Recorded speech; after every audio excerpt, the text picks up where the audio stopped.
These are the oldest stories, online at oldeststories.net. Last time, there was a massive general Levantine revolt against Assyria. Over the course of multiple battles, all who rebelled against the world's first great empire were crushed and punished in brutal fashion. Then Assyrian attention turned towards Hezekiah of Judah, and the army marched directly southwards towards Jerusalem, smashing through fortified city after fortified city, one of which, Lachish, we have remarkably detailed information about. But as we begin today, the Assyrian army has arrived at the gates of Jerusalem. This massive army shouldn't have been a surprise to Hezekiah, and indeed it seems he had prepared for it to a certain extent. You will recall, Hezekiah inherited the throne with Judah as a tributary state of Assyria. His father Ahaz had submitted tribute in order to protect Judah from the Israelites and Arameans. Hezekiah, however, was strongly of the Yahwist faction, unlike his father, and he had prophets whispering in his ear, telling him not to be afraid of the Assyrians, since surely the God of the universe was way stronger than the greatest empire the world has ever yet seen. And so he spits at the Assyrian king. Once the Assyrian armies arrive, however, Hezekiah sends a messenger and says, "Hey, just kidding? Let's be friends now?" And Sennacherib of Assyria says, "Okay, we can be friends if you give me something like 11 tons of silver and 1 ton of gold." Hezekiah's earlier confidence in the Lord has vanished, and even though he's condemned his father for stripping wealth out of the temple, he finds himself doing the exact same thing and sending it to the Assyrian army. Sennacherib takes a look at all this wealth, and he smiles, and he tells Hezekiah that, sure enough, we are indeed friends now. However, the army is still going to come and destroy them, because that part is just business, nothing personal. Rebellion must always and everywhere be crushed, or the Assyrian Empire will be unable to support itself. Now, Sennacherib himself goes off to fight other battles, but famously leaves Rabshakeh and 2 other generals to oversee the siege of Jerusalem. Now, Rabshakeh is particularly famous for an episode where he goes up to the walls of Jerusalem and begins taunting the citizens of the city, while the captains of the Jerusalem garrison beg him to please speak in Aramaic rather than Hebrew, because all this taunting is frightening the men along the walls. And of course, Rabshakeh refuses, because terrifying the people of the city is exactly the point. But the content of the speech is fascinating. Now, ancient speeches, they're always highly suspect. More than often than not, they are the products of the writer's imagination. And yet the Book of Kings has Rabshakeh mocking the people of Jerusalem for trusting in Yahweh, saying, "But if you say to me, 'We trust in the Lord our God,' is it not he whose high places and altars Hezekiah has removed, saying to Judah and to Jerusalem, 'You shall worship before this altar in Jerusalem'?" Now, this section of this speech, it could be a summary of something he really did say, or it could be the later writer's memory of something really critical, even if Rabshakeh himself didn't actually say it. You see, the high places that were torn down by Hezekiah were the ones that were put up, by and large, by his father Ahaz and previous generations. And they seem to have been, at least some of them, Yahwistic shrines. And the idea of worshipping exclusively in Jerusalem seems to have been seen by at least some as an innovation within this generation. And in Rabshakeh's mind, likely echoing the Judahite opposition parties, an innovation that may have turned God's face away from the nation. We see multiple chapters in the book of Chronicles all focused on Hezekiah's Jerusalemite centralization, with a discussion of how it was all unprecedented since ancient times. Of course, we do know more broadly a great deal of innovation in the ancient world we've already seen was justified by claiming that it goes back to ancient practice. And the thought that we are here seeing that very process in practice has fueled a great deal of speculation that the Holy Land prior to Israel's destruction was absolutely chock full of Yahweh shrines. And it is the sudden influx of literate prophets, combined with government support for the Yahweh faction, and catalyzed by the shock of the Assyrian invasion, that is together transforming the Yahwistic religion from some now very lost prototypical phase into the beginnings of proper Judaism.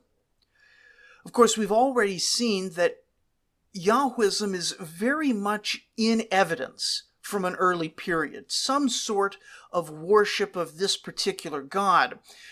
And the question of how much Hezekiah is reforming versus how much he's restoring is very much an open question here among both faithful and secular scholars. Even the very accusation made by the Assyrian general could well misunderstand the peculiarities of Yahwistic religion, though if indeed this speech is being invented by the Deuteronomistic historians, then we're forced to wonder if they realized the degree to which the faith was changing in this period. Anyway, that's one speech, and probably far more terrifying than anything Rabshakeh had to say was the massive army standing behind him while he said it.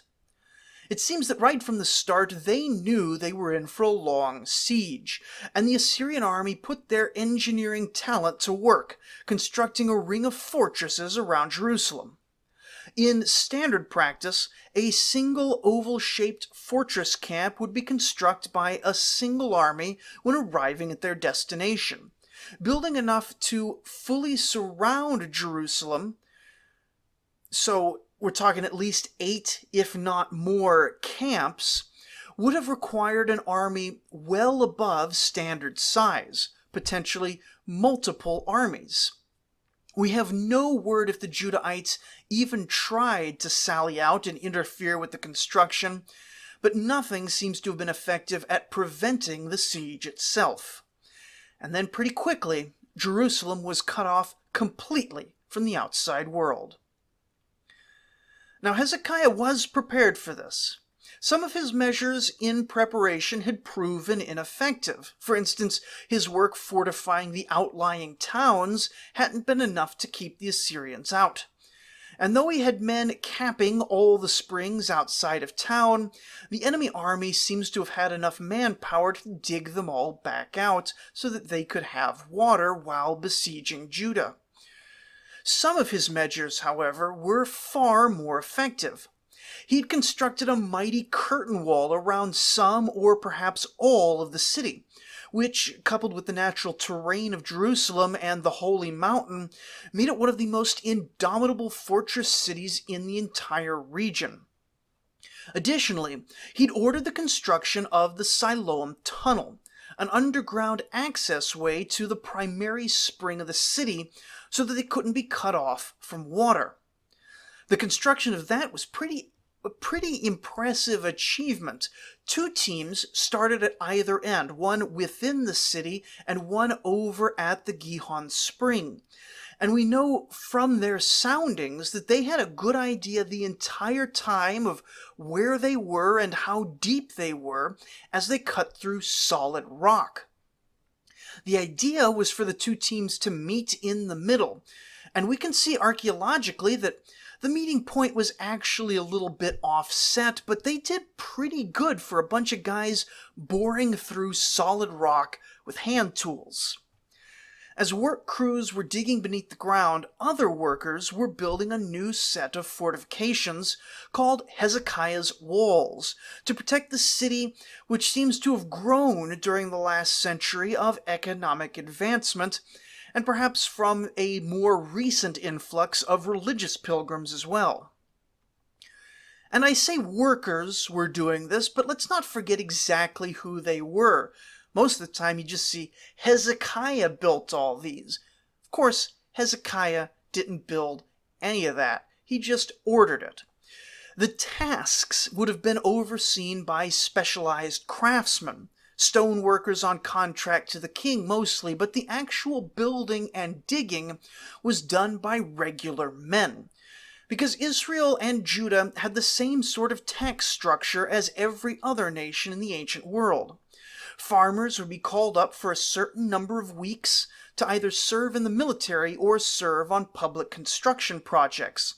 And either way, the organization and conditions would be quite similar between military and public works. These were conscript laborers, and we can imagine, perhaps, that they were happy for the privilege of defending the holy city. But of course there would have been plenty of discontents and dissidents as well. Citizens of Judah who, not all of them, were that interested in Jerusalem. But they still showed up and paid their taxes, which is far more miserable when paying your taxes means heavy labor for weeks at a time. But these ranks of conscript laborers would have been supplemented with public slaves, men taken in war or purchased on the slave market with tax money, foreigner and Israelite alike. Slaves toiling in the sun to build monuments and fortresses for the king, just as the Hebrews are said to have done for the Pharaoh many generations prior. And it doesn't get discussed often, but a reality of this work is that some among the men, both conscript and slave, would come out of these projects permanently crippled, and others, a small percentage but not zero, would perish in the construction. Now, for many of you this is obvious, but it's good to remember that even these good and exciting public works projects, which definitely helped the nation to survive and thrive, came with a human cost that we're nowadays largely unwilling to pay for our own nation. Anyway, all of these fortifications, plus Hezekiah pulling in as much grain as possible for the storehouses ahead of the attack, seemed to defeat the greatest siege works of the Assyrians. Remember that only a generation or so ago, Uzziah and Jotham had built catapults and ballistae on the walls of Jerusalem, which were likely capable of destroying the mighty Assyrian rams and damaging the ladders before they approached, and probably strongly discouraged any ramp building in a way that mere arrows often proved unable to. But for all that the city was proof against direct assault, the city garrison was insufficient to drive the Assyrians away, especially once they'd fortified in a ring of camps. And so Sennacherib's men waited, sending out detachments to raid villages and sack cities all around Judah, eventually taking 46 walled settlements and uncountable minor farming estates, all of which fed the army around the capital, while the army actually within the capital endured on tighter and tighter rations. This was a time of hunger and fear for the people within the walls, and a time of destruction and slavery for those outside the walls. Sennacherib claims to have taken 200,000 people out of the land of Judah. None, of course, from Jerusalem, but he had free run of the countryside for 3 years. And if that many were taken out of the land, many as well must have been simply killed, or died as an indirect consequence of the war, with all the famines and diseases and whatnot. But the walls of Jerusalem and their associated defensive fortifications proved strong enough that the greatest masters of siegecraft in the ancient world were either unable to take it or unwilling to expend the lives required to take it. And so they simply held Hezekiah and the people of Jerusalem like a bird in a cage, except more like a cage where you just don't feed the bird and don't clean out the newspapers on the bottom every so often. Outside the walls, they were sustained by the plunder of a nation and the supply chain of a mighty empire. Within the walls, they were sustained by ever tighter rations and faith. We hear about the prophet Isaiah himself urging the king and people to trust in God and promising that the siege would be lifted and that Sennacherib himself would be killed in his own lands. And then, sure enough, after 3 long years, an angel of the Lord came, which is often a biblical term for a plague. Remember the stories of King David and his plague angel, and beset the Assyrian camp, forcing them to abandon the siege.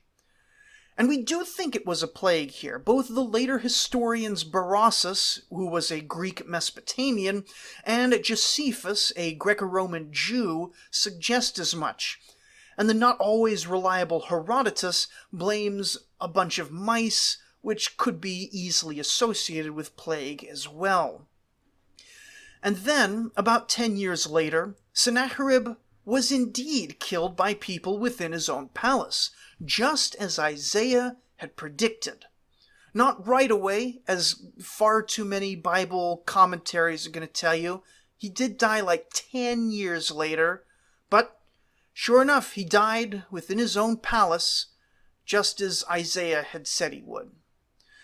An agreement seems to have been struck during the withdrawal, reconfirming Judah as a vassal. But the city was not sacked, and no further destruction would come to the land. It's hard to underestimate how traumatic this was for the survivors of Judah. This wasn't some one-and-done thing like an earthquake or a terrorist strike. The entire world landscape has shifted. Israel has been destroyed, and Judah has spent 3 years balancing on a knife edge. And through it all, there were a handful of voices who happened to be Yahwist exclusivists who seemed to have largely managed to predict how it would all go down. Now, whether Isaiah and his buddies were just lucky, or if they were clever, or if they were divinely inspired, this seems to be the point in history where the Jews decided that it was time to have some new scripture, not just a living chain of prophets and priests acting on the older foundations of faith. And so from the time of Hezekiah to the time of Josiah, to the activities of the scribes in the Babylonian period, to the Second Temple period under Persia and then the Seleucids, the mainline faith of Judaism is going to spend quite a lot of time writing new scriptures.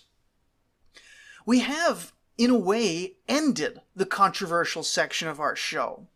Everyone should be able to agree that Hezekiah and some religious folks around him were Yahwists, and they promoted some brand of exclusivism, either monotheism or henotheism.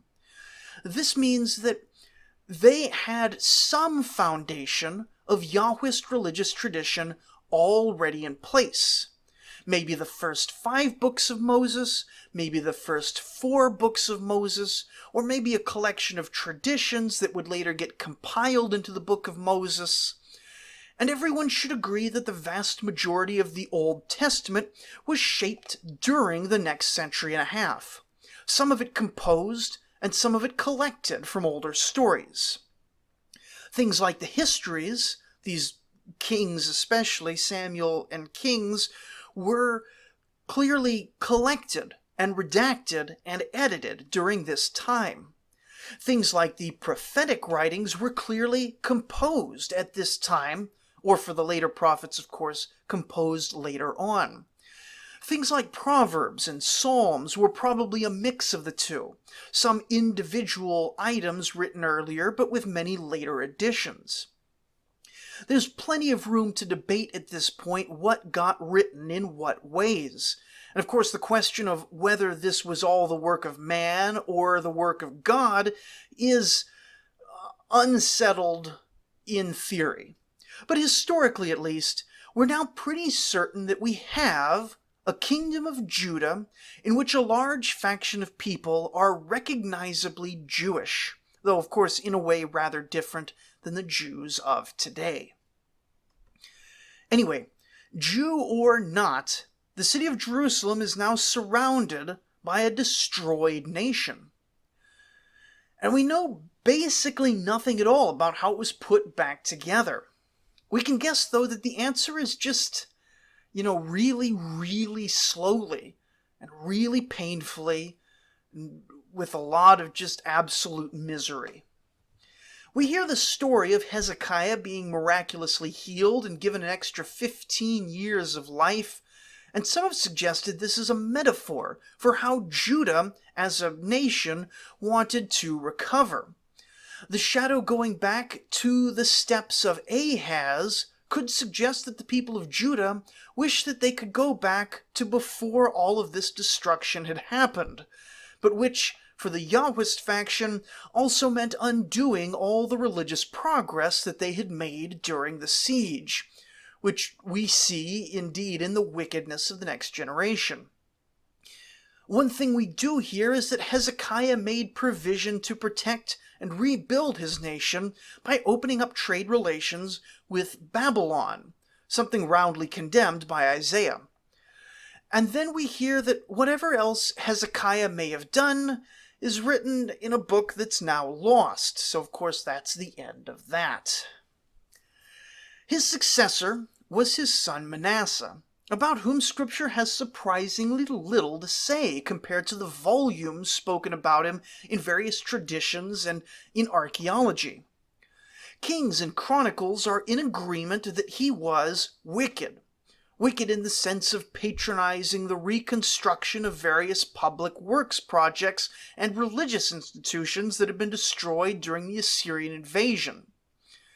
These are, of course, Baal and Asherah shrines and probably other polytheist temples as well. He even opens up the temple in Jerusalem to multiple gods. But from the perspective of someone following the biblical narrative, we might wonder why the religious policy might shift so dramatically only 15 years after Judah had been miraculously saved through Yahwistic piety and prophetic intervention. But really, when we think about it, it makes a lot of sense. Judah, after all, hadn't actually been saved from the Assyrians. From the perspective of someone in any of the towns outside the capital, the sequence of events was roughly this. Well, first we had a pagan king and everything was fine. Then Hezekiah shows up with his radical Yahwist reforms and pressures everyone to convert, and 3 years later the Assyrians invaded.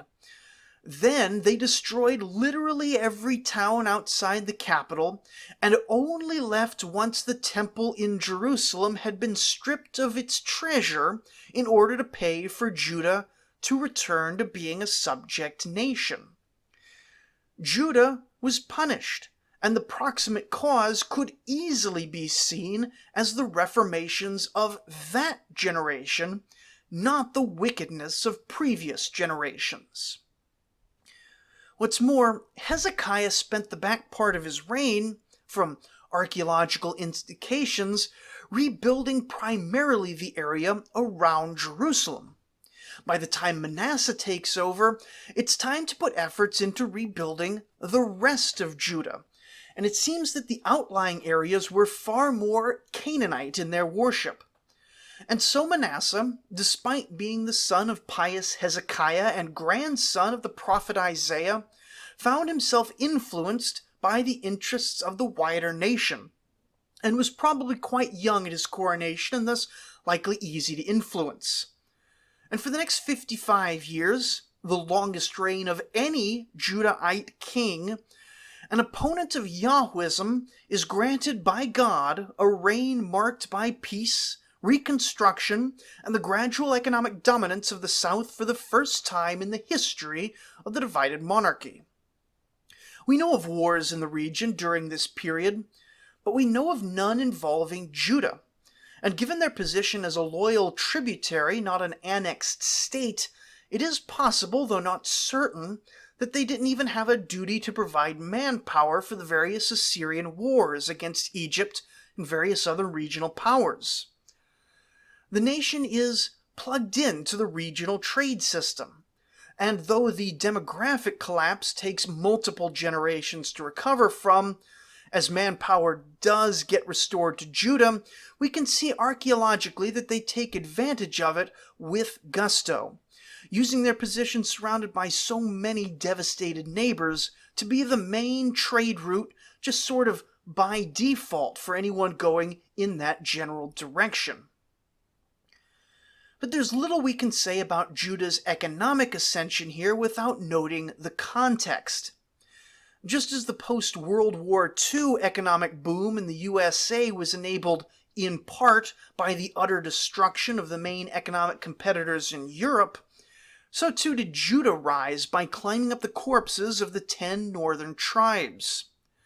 It's pretty well known that the Assyrians were terrifying conquerors, and we'll see a lot of that at the end of this episode, but it's also well known that Israel was destroyed by the Assyrians. But without more context on the Assyrian Empire, it's hard to realize just how significantly Israel was destroyed. Specialists in the region agree, when looking at the destruction layers caused by the Assyrian conquests throughout the Near East, that the Assyrians destroyed Israel more completely than nearly any other place they conquered.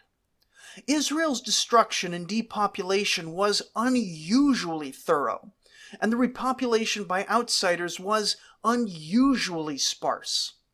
Indeed, unlike most Assyrian provinces, there is unusually sparse archaeological evidence that the Assyrians ever actually occupied the region.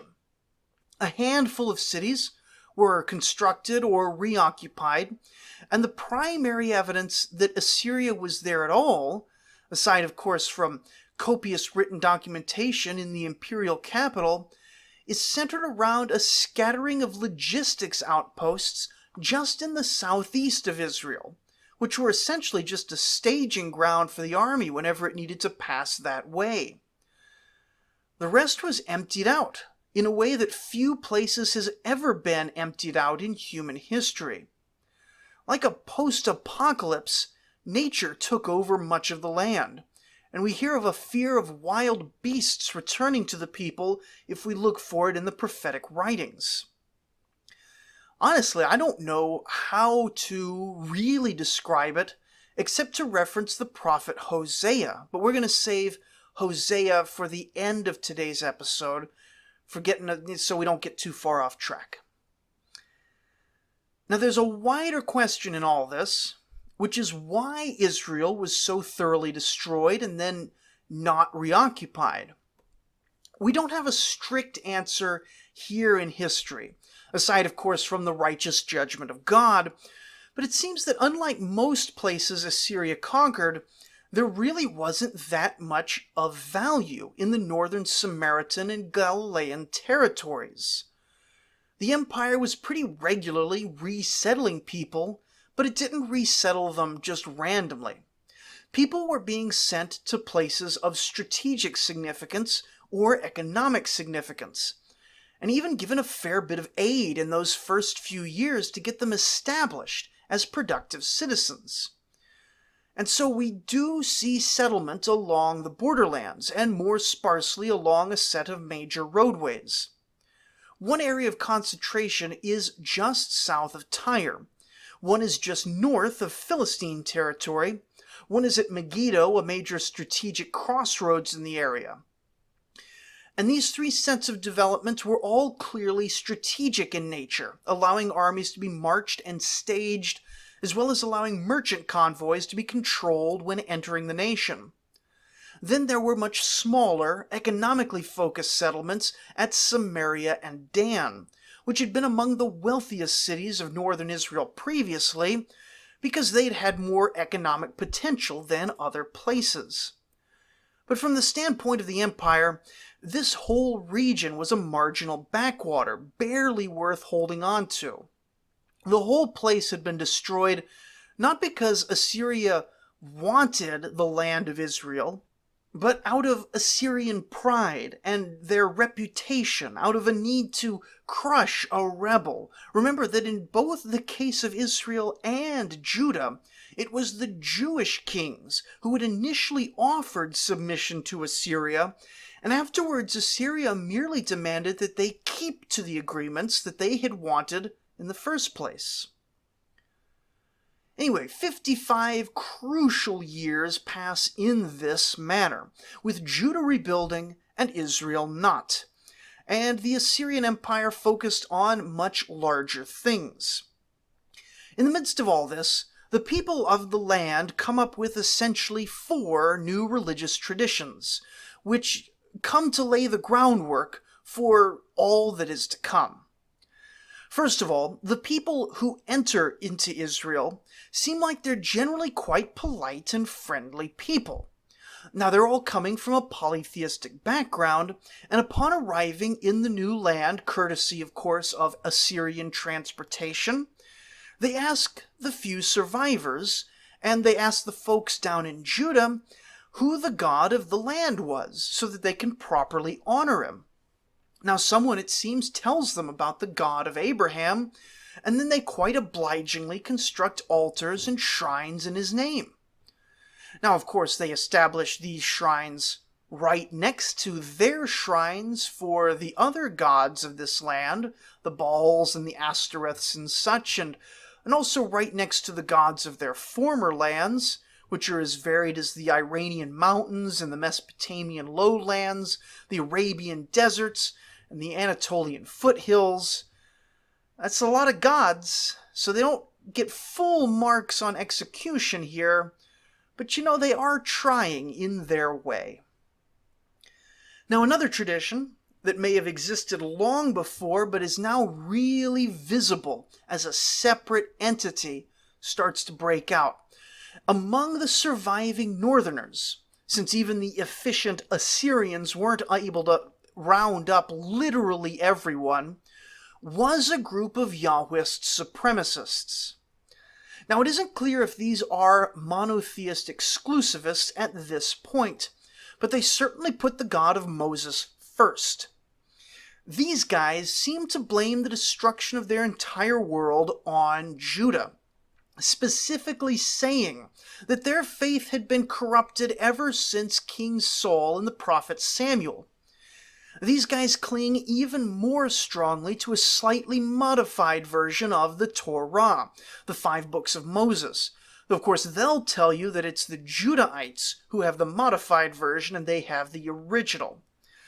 Further, they seem conversant with the stories of Joshua and the stories in the book of Samuel, though they view them both quite differently, and they have a very different idea of the kinds of things that happened during the period of the Judges. And importantly, none of these works are scripture for them. These are all merely history. These guys are going to become the Samaritans in the religious sense. I mean, geographically, they're already Samaritans, but we think of Samaritans in a geographical and religious sense, and this is that religious sense. And of course, both the Bible and later Jews are going to absolutely despise these guys. And they're going to draw absolutely no distinction between the polytheist Yahwist inclusivists that we just discussed and these Torah-worshipping guys, even though such a distinction seems very likely, even at a very early period.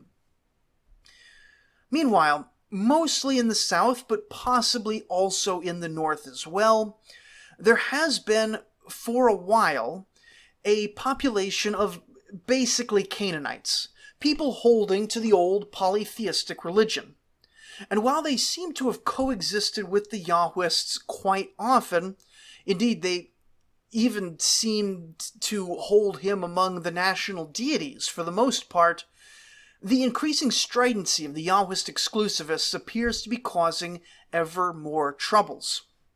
And I do think we're safe in blaming the Yahwists for ultimately having started these troubles.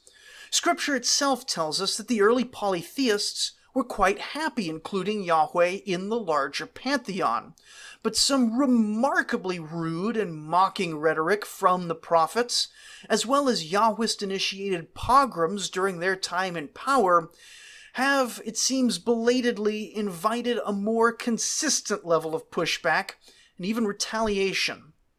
King Manasseh fits this to a T, as do most of the polytheistic kings that we've seen lately. And of course, the fourth tradition is the Bible writers themselves, currently just persecuted enough to galvanize them, but not enough to wipe them out, and presently inspired by the remarkable accuracy of their shiny new scriptures in predicting the future, wondering if maybe they should try and write even more of this Bible stuff.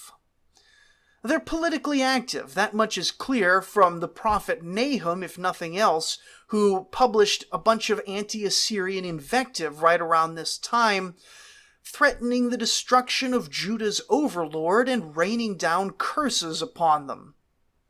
Indeed, Manasseh seems to have been so opposed by the Yahwist faction that he ended up killing a bunch of them and replaced worship of Yahweh at the national temple with Canaanite deities. When he died, he even refused burial at their traditional kingly tomb, which would have ritually been closely associated with Judah's national god.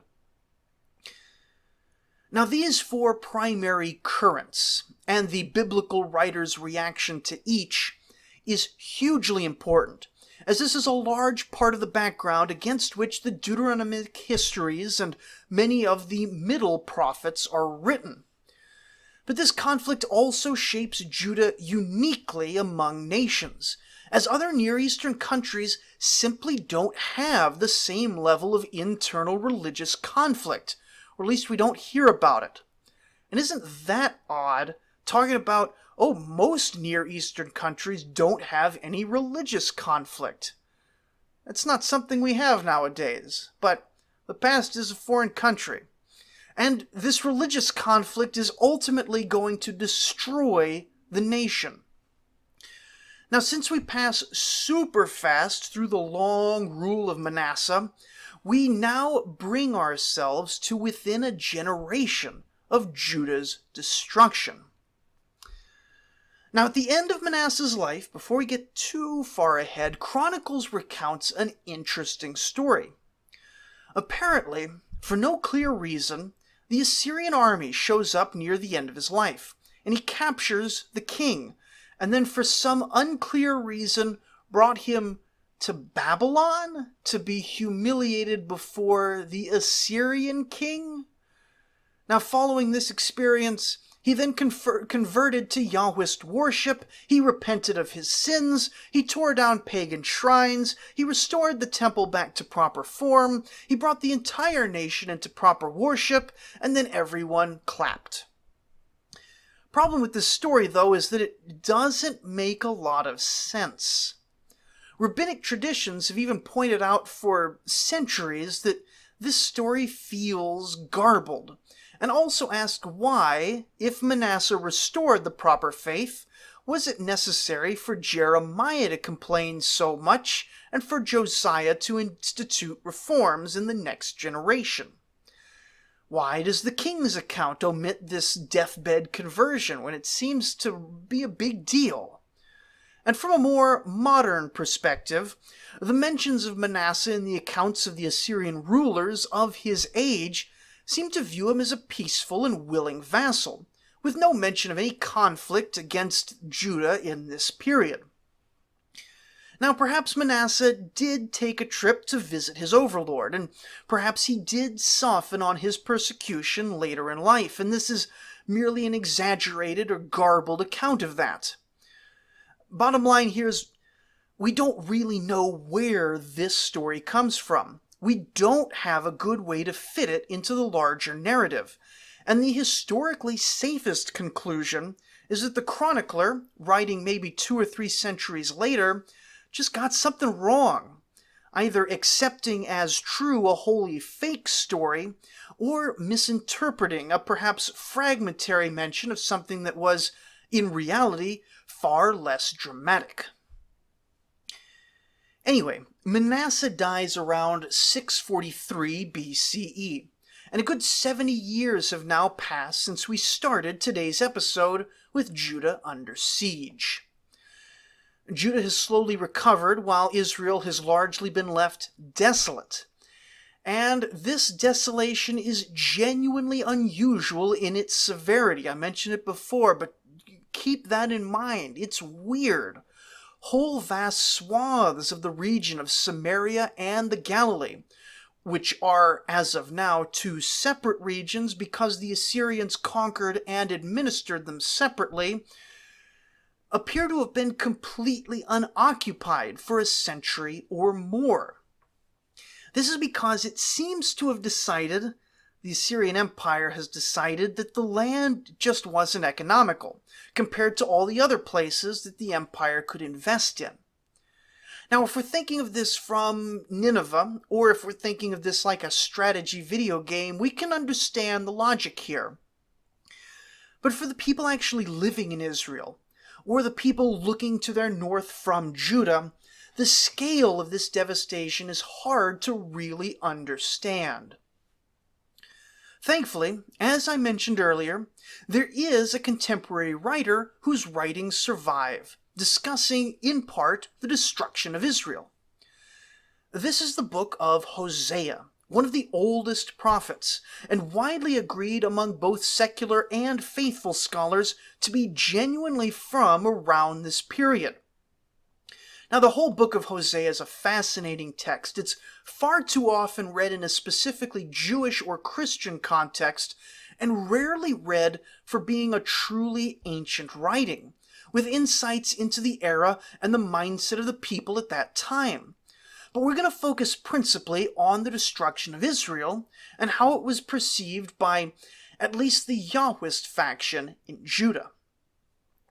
Now, Hosea was a prophet who lived both before and after the period of the destruction, and faithful readers will see his description as a heaven-sent and thus accurate image of what was about to happen, and secular readers are going to see it as a post hoc description of the conditions on the ground. So either way, it's widely agreed to be a somewhat poetic but definitely contemporary depiction of the Assyrian destruction. Now, I'm going to jump through the book here a lot because Hosea was far more interested in harlotry than in accurate historical reporting, but we haven't read from an historical contemporary count in a long time, so I'm not going to be passing up this chance. Hosea said, "Therefore, because of sin, the land mourns, and all who dwell in it languish, and also the beasts of the field, and the birds of the heaven, and even the fish of the sea are taken away. I will punish the people for their ways. They shall eat, but not be satisfied. They shall play the whore, but not multiply. A people without understanding shall come to ruin. Ephraim shall become a desolation in the day of punishment. Ephraim is oppressed, crushed in judgment, because he was determined to go after filth. But I am like a moth to Ephraim, and like dry rot to the house of Judah. When Ephraim saw his sickness, and Judah his wound, then Ephraim went to Assyria and sent to the great king. But he's not able to cure you or heal your wound. For I will be like a lion to Ephraim, and like a young lion to the house of Judah. I, even I, will tear and go away. I will carry off, and no one shall rescue. All of them are hot as an oven, and they devour their rulers. All their kings have fallen, and none of them calls upon me. Ephraim mixes himself with the peoples. Ephraim is a cake not turned. Strangers devour his strength, and he knows it not. Gray hairs are sprinkled upon him, and he knows it not. I've spurned your calf, O Samaria. My anger burns against them. How long will they be incapable of innocence? For it is from Israel. A craftsman made it. It's not God. The calf of Samaria shall be broken to pieces. For they shall sow the wind, and they shall reap the whirlwind. The standing grain has no heads. It shall yield no flour. If it were to yield, strangers would devour it. Israel is swallowed up. Already they are among the nations as a useless vessel. For they have gone to Assyria, a wild donkey wandering alone. Rejoice not, O Israel. Exult not like the peoples, for you have played the whore, forsaking your God. You have loved a prostitute's wages on all threshing floors. Threshing floor and wine vat shall not feed them, and the new wine shall fail them. They shall not remain in the land of the Lord, but Ephraim shall return to Egypt, and they shall eat unclean food in Assyria. They shall not pour drink offerings of wine to the Lord, and their sacrifices shall not please him. It shall be like mourners' bread to them. All who eat of it shall be defiled, for their bread shall be for their hunger only. It shall not come to the house of the Lord. What will you do on the day of the appointed festival, and on the day of the feast of the Lord? For behold, they are going away from destruction, but Egypt shall gather them. Memphis shall bury them. Nettles shall possess their precious things of silver. Thorns shall be in their tents. The days of punishment have come. The days of recompense have come. Israel shall know it. Ephraim's glory shall fly away like a bird. No birth, no pregnancy, no conception. Even if they bring up children, I will bereave them till none is left. Woe to them when I depart from them. Ephraim, as I have seen, was like a young palm planted in the meadow, but Ephraim must lead his children out to slaughter. Give them, O Lord, what will you give? Give them a miscarrying womb and dry breasts. Ephraim is stricken. Their root is dried up. They shall bear no fruit. Even though they give birth, I will put their beloved children to death. My God will reject them because they have not listened to him. They shall be wanderers among the nations. Samaria's king shall perish like a twig on the face of the waters. The high places of Avon, the sins of Israel, shall be destroyed. Thorn and thistle shall grow up on their altars, and they shall say to the mountains, cover us, and to the hills, fall on us. Because you've trusted in your own way, in the multitude of your warriors. Therefore the tumult of war shall arise among your people, and all your fortresses shall be destroyed. As shall Manasseh destroyed Beth Arbel on the day of battle. Mothers were dashed in pieces with their children. But I am the Lord your God from the land of Egypt. You know no God but me, and beside me there is no Savior. It was I who knew you in the wilderness, in the land of drought. But when they had grazed, they became full. They were filled, and their heart was lifted up. Therefore they forgot me. So I am to them like a lion. Like a leopard I will lurk beside the way. I will fall upon them like a bear robbed of her cubs. I will tear open their breast, and there I will devour them like a lion, as a wild beast would rip them open. Though Samaria may flourish among his brothers, the east wind, the wind of the Lord, shall come, rising from the wilderness, and his fountain shall dry up, his spring shall be parched, it shall strip his treasury of every precious thing. Samaria shall bear her guilt, because she has rebelled against her God. They shall fall by the sword, their little ones shall be dashed in pieces, and their pregnant women ripped open. And as the prophet spoke, through the voice of God, these very things appear to have happened during the devastation of Israel. Now, according to the prevailing thinking of the times, all these bad things had come from God, and they were all the fault of the victims. Nowadays, we're very worried about victim blaming, but the Bible's not so worried about all that, when it looks to God more like justice. Anyway, we're probably going to get into those sort of theological implications in a special episode pretty soon about biblical morality, squaring it with modern notions of the same. But before that, we need to destroy Jerusalem, which is exactly what's going to happen in the next episode. So join us next time for the reforms of Josiah, the Battle of Armageddon, and the destruction of Judah at the hands of God's agents. Thank you for listening.